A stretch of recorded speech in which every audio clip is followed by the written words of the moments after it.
పిచ్చి ఎప్పుడైనా ఉందని ఫీల్ అయ్యారా సార్ సినిమా ఇండస్ట్రీలో? బయట వినిపిస్తుంది ఆ మాట, లోపల నాకు ఎప్పుడు ఇంతవరకు ఎదురుగాలే.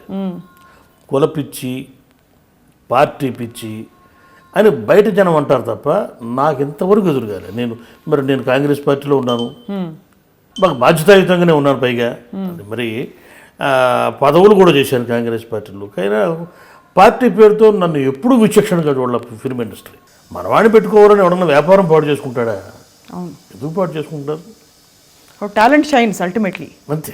బుల్లితెర మీద మీరు రచనతో పాటు దర్శకత్వం కూడా పండించారు. వెండి తెరపై ఒక సినిమాతో ఆపేశారు, దానికి కారణం ఏంటి సార్? ఆ సినిమా సక్సెస్ కాకపోవడమే.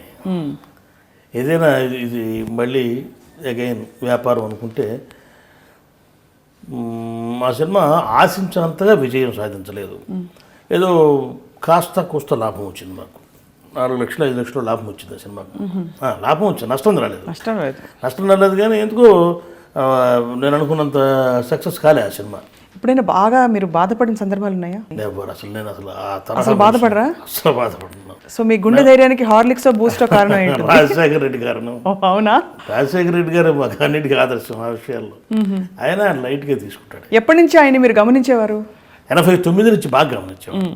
89లో ఒకసారి నన్ను అంబటి రాంబాబు గారు తీసుకెళ్ళాడు అనమాట. అప్పుడు అంబటి రాంబాబు ఎమ్మెల్యేగా ఉండేవారు. ఆయన నన్ను తీసుకెళ్ళారు రాజశేఖర రెడ్డి గారి దగ్గరికి. ఆ పరిచయం అయిన తర్వాత ఎందుకో షూటింగ్ అయిపోగానే అక్కడికి వెళ్ళేవాడిని. అక్కడ ఉండేవి కదా, అప్పుడు శ్రీబాగులో ఉండేవారు కదా ఆయన ఇల్లు. అవును. వెళ్ళాను, నన్ను బాగా హీరో అనేవాడు నన్ను. ఎలా ఉండేది ఆయన యాటిట్యూడ్? మీరు బాగా దగ్గరగా చూసారు కాబట్టి. కష్టం వచ్చినా కూడా దాన్ని ధైర్యంగా ఎదుర్కొనేవాడు, తేలిగ్గా తీసుకునేవాడు. వస్తుందయ్యా, కష్టం రాకుండా అన్ని సుఖాలే వస్తాయి, దాన్ని ఫేస్ చేద్దాం. సుఖం ఎంత ఫేస్ చేసామో కష్టం అట్టగా ఫేస్ చేద్దాం అనే ధోరణిలో ఉండేవాడు. అంటే బాగా చదువుకున్న వ్యక్తి కాబట్టి బాగా is a well read person కదా, అట్లా ఉండేవాడు. ఆ వ్యక్తిత్వం నాకు నచ్చింది. సో స్కూల్ కాలేజ్ డేస్లో ఎలా ఉండేది సార్? ఫ్రెండ్షిప్స్ అవి ఎలా ఉండేవి? ఇలాగే ఉండేవా ఇదే టైప్లో? ఫ్రెండ్షిప్సే. కాలేజీకి ఎప్పుడు ఖాళీ ఉంటే వెళ్ళేవాడిని. మా ఊళ్ళో రోజుల్లో ఎప్పుడూ లేదు కాలేజీకి వెళ్ళటం. కానీ నా తరఫున ఎవరు అటెండెన్స్ పలికేవారు. ఓహో, ఇది కూడా ఉంది.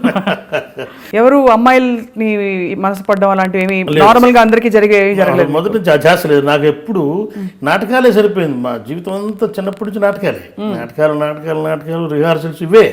మీకు అమ్మాయిలు ఫ్యాన్స్ కూడా ఉండేవారు కదా కాలేజ్లో? నేను ఎప్పుడు వెళ్ళాను కాబట్టి కాలేజీకి అసలు జాగ్రత్త పడుతున్నారు. నేను కాలేజీకి కూడా పెద్దగా వెళ్ళలేదుగా.